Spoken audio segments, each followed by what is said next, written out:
Hi, welcome to the director's cut of the hiking videos that I made this summer. I will be talking through some of the behind the scenes and other things that I didn't get to include in the video. Let's go. Okay, this is day 40, and it is the last day that I hiked together with Slide. And in this video, I'm mostly talking about what it's like to have a hiking partner and then to leave that hiking partner and go your separate ways, which is, I think, a very common trail experience. And it's really an amalgamation in this video of everything that I've experienced with past hiking partners as well, and the PCT in particular, where we were going through a really tough section together, or the two guys that I finished all the way to the end of the trail together. You just become so close that they feel like your family, and like a part of you that is so close to you because of that intensity of the connection that you have from doing this with them every day, and doing all of that really challenging, hard, life-giving hiking together. And yeah, that's this video. Am I supposed to?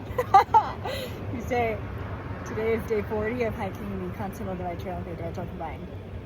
Today is day 40 of hiking the Continental Divide Trail and Great Divide Trail combined. So I love that intro, and it's because Slide got to Monarch Pass first, and when I got there, he'd already been there for 45 minutes, and I said, "Do you want to do be in my intro today?" And he said, "What if I just did your intro?" And I said, "Oh, that's great. I would love for you to do my intro. Keep it interesting." So we went outside to the parking lot, and I started the video, and he was like, "What do I say again?" Which I thought was funny because he's been listening to me do this intro for 14 days every day. But yeah.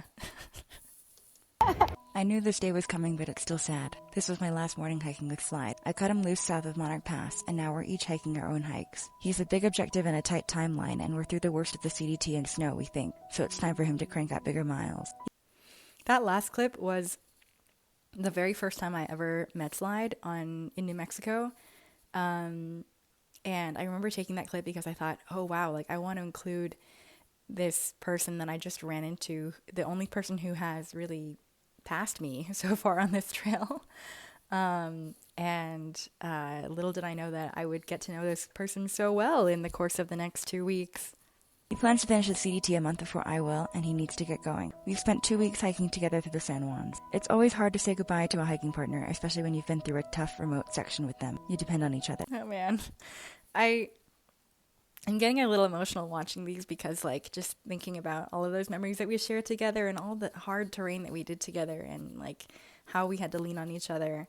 The sentiment that I'm talking about here around, like, how weird hiking friendships are. I think I talked about this with friends as well, that I was reflecting with about how a hiking friendship is different from a normal friendship in which you know, if you meet somebody in real life, you might say like, oh, you're interesting, like let's exchange numbers. Maybe in a week or so I'll see an event that I'm like, oh, you should come to this as well, or like maybe the next time that we go skiing we can go together and you can come with.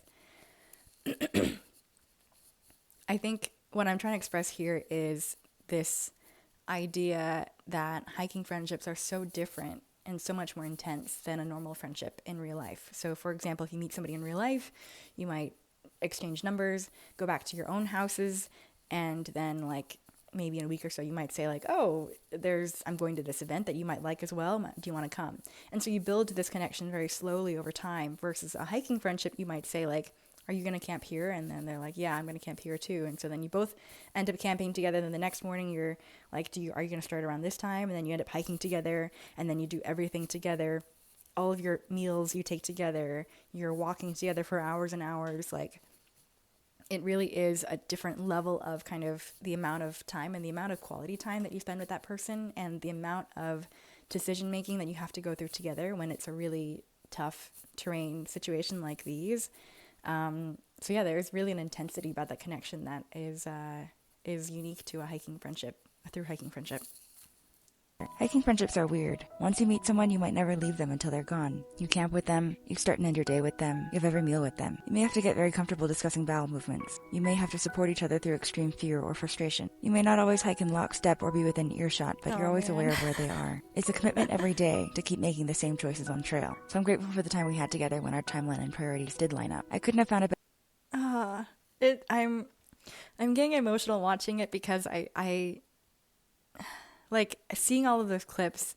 I remember all of those moments of like, oh yeah, when Slide was sick and I was taking care of him, or when I was crying and he was taking care of me, or like digging out the snow to get water for the both of us, or, you know, like all of those little moments, or when I was really cold and he put my tarp together for me, like all of those moments that you shared together. I'm like, oh my God. And when I was making these videos, I know people watched them and told me that they cried, but I didn't really cry watching my videos because for me, it was like I was looking at it from a technical perspective, and now to be looking back on it after some distance, I'm like, oh my God, I am nostalgic for this. This is really, really special to have this as a record of the hike.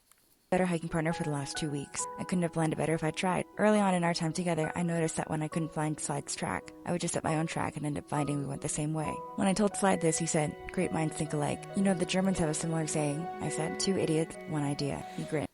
I think I said that to him very early on in our time together, maybe like the 3rd or 4th day. And it was at the time when we were the only 2 people out in the snow at that point, like that far ahead. We were the first 2 people in the snow.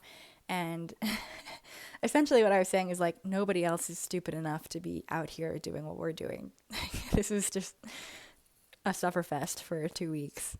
We're the 2 idiots. Yeah, we are, I said, stumbling around in the snow. Thanks for 280 miles, Slide. Good luck with your 10,000-mile year. Glad I could be a small part of it. After Slide left the Monarch Pass restaurant and hiker center, I hitched to the Butterfly House to grab my packages and hand wash a few things before heading out. I got on trail a few hours behind Slide, and it was comforting to see his tracks. Feels like I'm still hiking with him. I recognize his pole print and his gait, and I know his... When I was saying there around his navigation choices, I distinctly remember at Monarch Pass that there's like, you can either go, I think the trail goes like up over this little knoll and then down and around.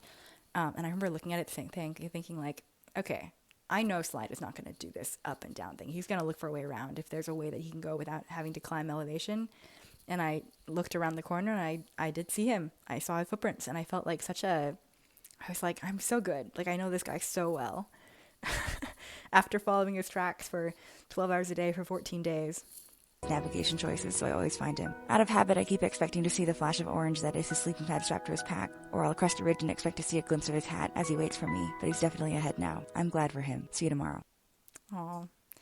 I most of that script I actually wrote on day 39 in the evening when we were camped at that lean-to shelter, and then just reflecting on like our time hiking together.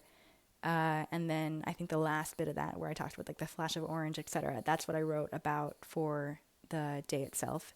And I think this is also the first video that I made that's a little bit longer than my standard videos, which I tried to keep under like 1:30.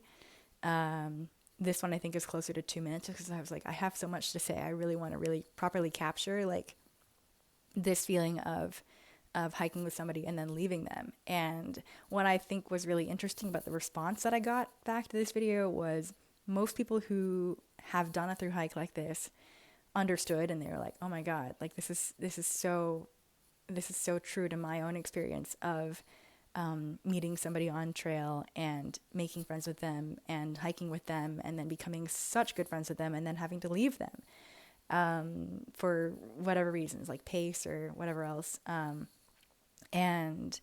And then other people who just sort of chanced upon the video were like, oh, this is a love story. Are you going to try to catch him? I was like, I'm not trying to catch him. Like, he is going to do his own hike. I'm happy for him that he's going to go do his own hike. We're doing different paces. It was just for this one little period of time when it just happened to overlap. And I feel really grateful for that because it really felt so random. Like, I think I mentioned that I couldn't have planned it better if I'd tried. And even if I had thought in advance to like put out a call on Instagram or wherever else saying like, hey, I'm going to do this section and I'll probably be here around this day if anyone else is also going to go in and do this section around this day, I don't think that anybody would have been able to line that up because it just sort of was happenstance that Slide happened to be in town and leaving to get to trail on the same day that I was going into Colorado. Because he's doing the border to border calendar year triple crown, he had done the New Mexico section in January and then gone into the Appalachian Trail and then gone and done the PCT up to the desert section and then hitchhiked from Southern California to New Mexico to Cuba a couple days after I left Cuba, and then he caught me in that stretch, and then we ended up in Chama at the same time. And I think had he been, a day earlier leaving from Chama, I think he would have done a different route. I don't know if he would have gone into the snow like this. And had I gotten there before he did, I would have just gone through that and done that whole section alone, and I probably would have been a lot slower and I would have been a lot more exhausted, and just the luck of that happening, the chances of that timing working out like that was really special, and I feel really grateful to have gotten to meet and get to know Slide. I've said before that he's a really great person, and I think everybody that you meet on trail is always a really great person. But in particular, I think that sometimes you meet the people that you need on trail, and I definitely feel like that was Slide for me in this section in particular. So that is day 40.